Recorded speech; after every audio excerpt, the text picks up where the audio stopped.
सब कुछ है अपने देश में, रोटी नहीं तो क्या। सब कुछ है अपने देश में, रोटी नहीं तो क्या। वादा लपेट लो जो लंगोटी नहीं तो क्या। सलाम, नमस्ते, सत श्री अकाल। मैं हूं आपके साथ हर्षिता मिश्रा और आप देख रहे हैं टाइम्स मेल। हमारे देश में जो लोग इतिहास को अपने मन से तैयार करते हैं, जो लोग इतिहास को ठेंगा दिखाकर अपनी दाल रोटी चलाते हैं, जो लोग नफरत की रोटी से अपना पेट भरते हैं, उन लोगों के लिए मुंबई की एक घटना बहुत ही जोरदार झटके के तौर पर देखी जा रही है। खासकर वो लोग जो कल छत्रपति शिवाजी महाराज और संभाजी महाराज के नाम का जयकारा लगा रहे हैं, जो लोग मुगलों के नाम पर औरंगजेब की कब्र तोड़ने जा रहे थे, जो छावा मूवी देखकर औरंगजेब को मुंह तोड़ जवाब देने के लिए उछल रहे हैं, अब वही लोग एक दूसरे के पैंट फाड़ने पर तुले हुए हैं। जिन फिल्मकारों ने फर्जी और मनगढ़ंत कहानी के आधार पर छावा मूवी बनाई, संघ और भाजपा को जिस मूवी से खूब फायदा हो रहा है, जिस मूवी को दिखा दिखाकर धर्म के नाम पर हिंदुओं को एकजुट किया जा रहा है, अब उनके ही मुंह पर मराठी जबान वालों ने गोबर पोत दिया है और सीधे कह रहे हैं कि महाराष्ट्र में अगर रहना है तो मराठी बोलना होगा। यह ठीक वैसा हुआ जैसे भाजपा और संघ के नेता कहते रहते हैं कि भारत में रहना है तो जय श्री राम कहना होगा। अब उन्हीं लोगों के तर्ज पर मराठी भाषा के नाम पर हिंदी बोलने वालों के मुंह पर तमाचे जड़े जा रहे हैं। मार मार मुंह को गोलगप्पा बनाया जा रहा है। दोनों कान को नीचे मराठी भाषा के नाम पर ऐसे ऐसे कंटाप लगाए जा रहे हैं कि पूरा का पूरा मुंह ही सूज गया है। अब बताइए कि सूजे हुए मुंह से औरंगजेब को कैसे गाली दिया जाएगा। अभी तो बाबर, अकबर और शाहजहां से बदला लेना बाकी है।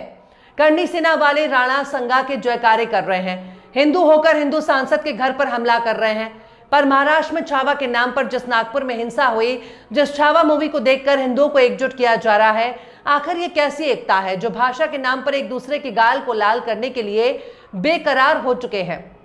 अगर हिंदू ही हिंदू लड़ेगा तो मुसलमानों से कौन लड़ेगा। अगर राणा संगा के नाम पर करनी सेना इतनी आग उगल रही है तो फिर हिंदू के घर पर हमला क्यों हो रहा है। आखिर कैसे छावा के नाम पर भक्तों के साथ हो रहा है छलावा। आखिर कैसे भाषा के नाम पर आपस में लड़ रहे हैं छावा के भक्त। आखिर कैसे संघ के हिंदुत्व को लग रहा है पलीता। आखिर कैसे मुगलों को मुंह तोड़ जवाब देने के चक्कर में खुद का मुंह तोड़वा रही है भाजपा। आखिर कैसे संघ के हिंदू राष्ट्र का हो रहा है बंटाधार। बताएंगे आपको और भी बहुत कुछ, लेकिन आप अगर हमारे चैनल पर नए हैं और पहली बार हमारी वीडियो को देख रहे हैं तो आप हमारे चैनल टाइम्स मेल को सब्सक्राइब कर लें, वीडियो को लाइक कर दें और बेल आइकन का नोटिफिकेशन बटन भी प्रेस कर दें ताकि बिना देरी हमारी हर खबर आपको मिलती रहे। लौटते हैं अब खबर की तरफ। देश की आर्थिक राजधानी मुंबई में एक बार फिर से हिंदी बनाम मराठी का जिन्न बाहर आ गया है। मंगलवार 25 मार्च को अंधेरी वेस्ट के वसुवा इलाके में मौजूद सुपरमार्केट डी मार्ट स्टोर में मराठी न बोलने पर राज ठाकरे के नेतृत्व वाली महाराष्ट्र नवनिर्माण सेना यानी मनसे के कार्यकर्ताओं ने एक कर्मचारी को थप्पड़ जड़ दिया। इसके साथ ही चेतावनी दी कि दोबारा से ऐसी हरकत मत करना। सोशल मीडिया पर वायरल हुए एक वीडियो में स्टोर कर्मचारी को एक ग्राहक से ये कहते हुए सुना जा सकता है कि मैं मराठी में नहीं बोलूंगा, मैं केवल हिंदी में बात करूंगा, जो करना है कर लो। मराठी बोलने से इनकार करने पर मनसे के कार्यकर्ताओं को इतना गुस्सा आया कि उन्होंने डीमार्ट स्टोर कर्मचारी को तमाचे जड़ना शुरू कर दिया। मराठी का नहीं बोलत, आधी मराठी बोलतो नंतर हिंदी बोलतो, हाँ क्या नियम है। हाँ क्या दिक्कत है? दिक्कत क्या मतलब? मराठी आता, मेरे को नहीं आता मराठी, क्या करेगा फिर? क्यों नहीं आता? क्या करेगा? दरअसल मनसे वही पार्टी है जिसके मुखिया राज ठाकरे अक्सर मस्जिदों की अजान का विरोध करते रहते हैं। संघ और भाजपा की तरह ही राज ठाकरे की मनसे भी एक भगवाधारी पार्टी है। एक भगवाधारी पार्टी होकर हिंदुओं पर कैसा अत्याचार हो रहा है। जब सुपरमार्केट के कर्मचारी ने मराठी बोलने से मना कर दिया तो मनसे के कार्यकर्ताओं को बड़ा नागवार लगा। तुरंत मनसे वारसोवा इकाई के अध्यक्ष संदेश देसाई के नेतृत्व में कार्यकर्ताओं का एक समूह डीमार्ट स्टोर में पहुंच गया। संदेश देसाई ने कर्मचारी से माफी मांगने को कहा, लेकिन कर्मचारी ने फिर से इनकार कर दिया, जिसके बाद मनसे कार्यकर्ताओं ने कर्मचारी को थप्पड़ जड़ दिया। पर आप ये मत सोचिए कि कर्मचारी भी मौलाना फजले हक हैराबादी की तरह अंग्रेजों के आगे अड़ जाएगा। कर्मचारी भी बहुत बड़ा माफीवीर साबित हुए। उसने भी मनसे के नेताओं से माफी मांग ली।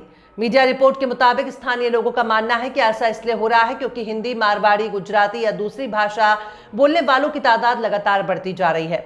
मतलब देश का कानून भी भाषा के आधार पर भेदभाव से मना करता है। एक सनातनी होकर अगर भाषा के आधार पर दूसरे सनातनियों के साथ इस तरह की हरकत अगर होगी तो संघ और भाजपा भारत को किस आधार पर हिंदू राष्ट्र बनाएगी। ये सवाल इसलिए भी बड़ा है क्योंकि भाजपा और संघ भारत की बहुसंख्यक आबादी को बता रही है कि तुम हिंदू हो, मानो हिंदुओं ने खुद को हिंदू मानना ही छोड़ दिया हो। खैर, हम हिंदू शब्द को चुड़ाने के तौर पर इस्तेमाल नहीं कर रहे हैं, पर जिस तरह से हिंदू शब्द को संघ और भाजपा ने अपने सांप्रदायिक एजेंडे का हिस्सा बना लिया, उससे देश के तमाम हिंदुओं को सावधान रहने की जरूरत है। उनको धर्म के नाम पर उछालकर पूरे देश को बर्बाद करने की कोशिश हो रही है। अब राणा संगा के नाम पर करनी सेना के आतंक को ही देख लीजिए। सपा के राज्यसभा सांसद रामजी लाल सुमन का एक वीडियो सामने आया था, जिसमें उन्होंने ये कहते हुए सुना जा सकता है कि राणा संगा गद्दार थे। उन्होंने इब्राहिम लोदी को हराने के लिए बाबर को भारत में आमंत्रित किया था। राणा सांगा 1508 से 1528 तक मेवाड़ के शासक थे, पर सांसद का बयान करनी सेना को बुरा लग गया है। राणा संगा के अपमान के नाम पर बुध के रोज रामजी लाल सुमन के आगरा के घर पर करनी सेना ने हमला कर दिया। कई गाड़ियों में तोड़फोड़ कर दी, खिड़कियां तोड़ दी, घर को नुकसान पहुंचाया। पुलिस ने भी करनी सेना वालों को खूब पीटा, पर बाबा जी की पुलिस करनी सेना के आगे कमजोर नजर आई, क्योंकि अब करनी सेना वालों के घर मकान पर बुलडोजर नहीं चलाया गया। पर रामजी लाल सुमन ने भी अपने बयान से पीछे हटने से इनकार कर दिया और वो कह चुके हैं कि वो अपने बयान पर कायम है और माफी नहीं मांगेंगे। खैर, भाजपा वालों का क्या है, इनसे अगर हिंदू मुसलमान इंडिया पाकिस्तान जैसे शब्दों को छीन लिया जाए तो ये लोग गूंगे बहरे बन जाएंगे, क्योंकि इनके शब्दकोश में इससे ज्यादा शब्द मौजूद ही नहीं है। वहीं दूसरी तरफ दिल्ली में भाजपा विधायक रविंदर सिंह नेगी का कहना है कि नवरात्रि के दौरान दिल्ली में मीट की दुकानें बंद होनी चाहिए। उन्होंने कहा कि मैं नवरात्रि के दौरान मीट, अंडे, मछली या शराब की बिक्री के खिलाफ हूं। नवरात्रि के दौरान भाईचारे के प्रतीक के तौर पर मीट की दुकानें बंद होनी चाहिए, पर उनके इस बयान पर आम आदमी पार्टी के सांसद संजय सिंह ने कटाक्ष किया। सांसद संजय सिंह ने कहा कि यहाँ कई देशों के दूतावास हैं, वहां मीट और मछली पकाई जाती है। दिल्ली में कई देशों के गेस्ट हाउस हैं, वहां भी मीट पकाया जाता है। KFC की दुकानें और भाजपा नेताओं के रेस्टोरेंट खुले हैं, हिम्मत है तो उन्हें बंद करके देखें। नवरात्रि के दौरान शराब की दुकानें क्यों खुली हैं? नवरात्रि के दौरान शराब की दुकानें बंद रखें। पर सवाल है कि संजय सिंह की बात कितनी गलत है, तो इसका जवाब है कि संजय सिंह का बयान बहुत सटीक है। भाजपा वाले अमीर मुसलमानों से प्यार करते हैं और गरीब मुसलमानों से नफरत करते हैं। सामने वाला मुसलमान अगर बहुत अमीर है तो उसे अपना दामाद बनाने के लिए होड़ लग जाती है, पर गरीब मुसलमान इनकी आंखों की किरकिरी बन जाता है। खैर, हमारा देश अलग अलग परंपराओं, अलग अलग खान पान और अलग अलग रीति रिवाज के लिए जाना जाता है। अलग अलग धर्म होने के बाद भी देश के लोगों की परंपराएं और खान पान भी हर इलाके के हिसाब से बदल जाया करता है। फिर इतना अलगाव होने के बाद भी हम सब एक हैं, इसे कहते हैं अनेकता में एकता। लेकिन हालिया चंद सालों से देश में नफरत का माहौल तैयार किया जा रहा है, जिसे रोकना बहुत जरूरी है। बहरहाल, चलते चलते आखिर में वसीम बरेलवी ने भी क्या खूब फरमाया है, उसे समझने का कोई तो रास्ता निकले, उसे समझने का कोई तो रास्ता निकले। मैं चाहता भी यही था, वो बेवफा निकले। फिलहाल इस खबर में बस इतना ही। इस पूरी खबर को शम्स तबरेज ने लिखा है, जिन्हें आप ट्विटर पर भी फॉलो कर सकते हैं। ट्विटर हैंडल है @शम्स तबरेज काजी। ये वीडियो आपको कैसा लगा कमेंट बॉक्स में जरूर बताइए। वीडियो पसंद आए तो लाइक करें, शेयर करें और बेबाक, निष्पक्ष, स्वतंत्र पत्रकारिता को सपोर्ट करने के लिए आप हमारे चैनल टाइम्स मेल को जरूर से सब्सक्राइब करें और हाँ, बेल आइकन की घंटी वाली बटन आप जरूर से दबा दें, ताकि आपको हमारे आने वाले नए वीडियो की नोटिफिकेशन फौरन ही मिल जाए। फिर मिलता है किसी और वीडियो में एक नई खबर के साथ। हर्षिता मिश्रा को दीजिए इजाजत। जय हिंद। अगर अभी तक आपने हमारे चैनल टाइम्स मेल को सब्सक्राइब नहीं किया है तो जल्दी से सब्सक्राइब कर दें और बेल आइकन भी प्रेस कर दें।